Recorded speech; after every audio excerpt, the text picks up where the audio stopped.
What's up, everybody? My name is Steve. I'm a local real estate broker here in Southwest Florida with My Beach Brokers over at Maxim Realtors. So we've been asked over the last several months about the real estate market and what people should do in certain situations, certain scenarios.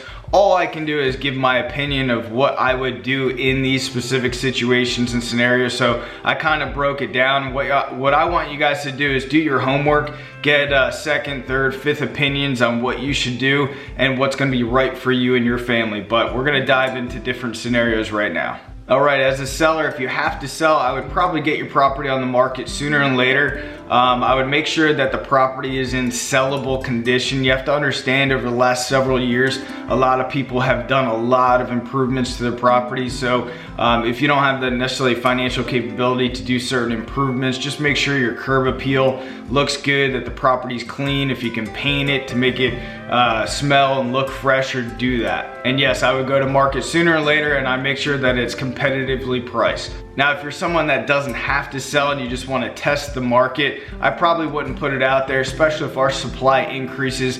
All you're going to do is kind of disrupt the real estate market and adding more of a supply to our current market if the supply does increase. So I would just leave it off market and do what you're currently doing with that property.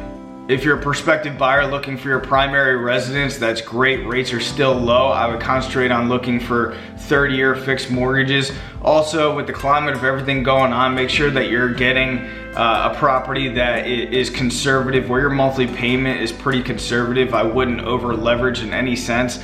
Be as conservative as possible. Also, I believe that the market is going to start to decrease in value. So I believe that if you are in the market for the search, it's going to switch into more of a buyer's market where you're going to get a better deal for you and your family. If you're in a distressed situation right now, do not ignore it. Be sure that you get in touch with your lender and talk to them about the different options. There are forbearance options right now. There are payment delay options. So make sure that you guys do understand all the options that you guys do have to make sure that you guys are in a comfortable position.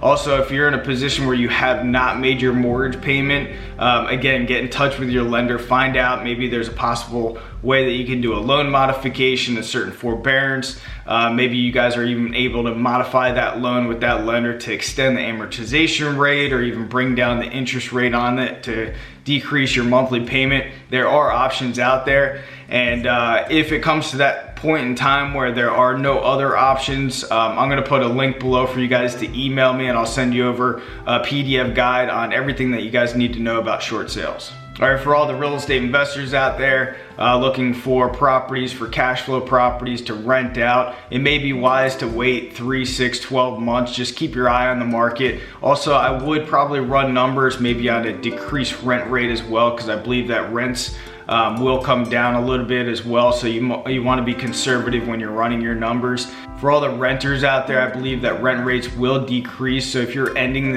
the end of your or you're nearing the end of your lease, then start searching around to see if you guys can get into a more comfortable position with a lower rent rate on a different property, or possibly renegotiate with your landlord, because I believe rent rates will come down. And also, it may be a prime time for renters to even purchase a property. We still have historically low interest rates, and there's going to be better deals coming to the market as well. So keep an eye out, get your credit built up, and it may be a prime time for you guys to transition out of renting into purchasing a home.